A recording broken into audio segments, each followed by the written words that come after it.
పెద్దపల్లి జిల్లా బసంతనగర్ రామగుండం మధ్యలో గల రాజీవ్ రహదారిపై పూర్తి చేసిన ఆర్ఓబి బ్రిడ్జిని పెద్దపల్లి జిల్లా టీఆర్ఎస్ అధ్యక్షులు రామగుండం మాజీ ఎమ్మెల్యే టీఆర్ఎస్ కార్యకర్తలతో కలిసి సందర్శించడం జరిగింది।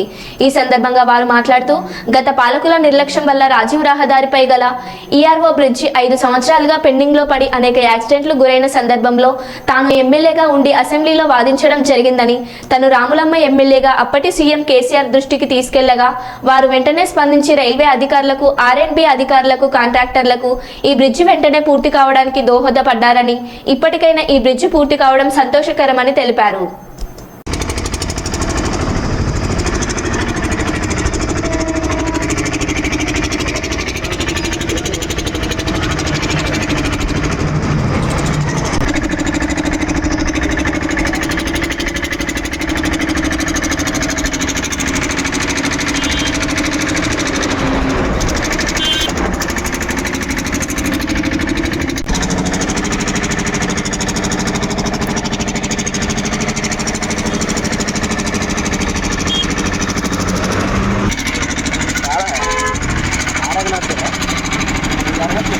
దీంట్లో పెడతారా బాబు? 5 ఏళ్ల పాటు ఈ యొక్క బ్రిడ్జ్ ఆర్ఓబి బ్రిడ్జ్ పెండింగ్లో పడిపోయింది। అప్పుడున్నటువంటి అధికారులు, అప్పుడున్నటువంటి పాలకుల కొంత నిర్లక్ష్యం మూలాన అనేక యాక్సిడెంట్లతో ఈ లోయలో చాలా బస్సులు పడిపోయినాయి, లారీలు పడిపోయినాయి।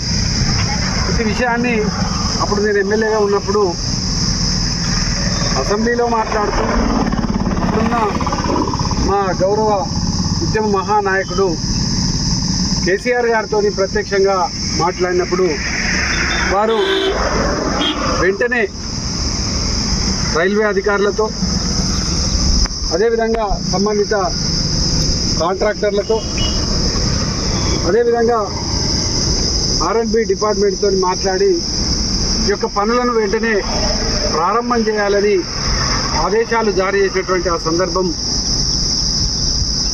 2 రోజులకే కాంట్రాక్టర్ వాళ్ళు వెంటనే ఈ యొక్క వర్క్ను ప్రారంభం చేస్తున్నామని చెప్పడం, అప్పటి నుండి ఇప్పటి వరకు చాలా వేగవంతంగా పనులను పూర్తి చేయడం నిజంగా చాలా సంతోషంగా ఉన్నది। నేను ఎమ్మెల్యేగా ఎన్నికైన తర్వాత రామగుండం పారిశ్రామిక ప్రాంతంలో ఉన్నటువంటి అనేక పెండింగ్లో ఉన్నటువంటి వాటిని పూర్తి చేశాం। పెద్దంపేట రాయదండికి సంబంధించిన కుర్జీకమ్మ భూములు అసలు కలలో కూడా అనుకోలేదు। నేనే ఒకటి వాళ్ళకు మాట ఇచ్చిన, ఆ మాట ఇచ్చిన దాని ప్రకారము ల్యాండ్స్ను పట్టాలు కూడా ఇప్పించగలిగినాం। అదేవిధంగా పెండింగ్లో ఉన్న ఆనాడు ఎల్లంపల్లి ప్రాజెక్టు నిర్మాణం చేసినటువంటి కాంగ్రెస్ ప్రభుత్వం రామగుండానికి సంబంధించినటువంటి నీళ్ళు ఇవ్వడానికి ఒక చిన్న లిఫ్ట్ కానీ ప్రాజెక్టు కానీ ప్రణాళిక చేయలే। గౌరవ మాజీ ముఖ్యమంత్రి వర్యులు కేసీఆర్ గారు ఈ రామగుండానికి సంబంధించినటువంటి విషయాన్ని వారి దృష్టికి తీసుకుపోయినప్పుడు వారు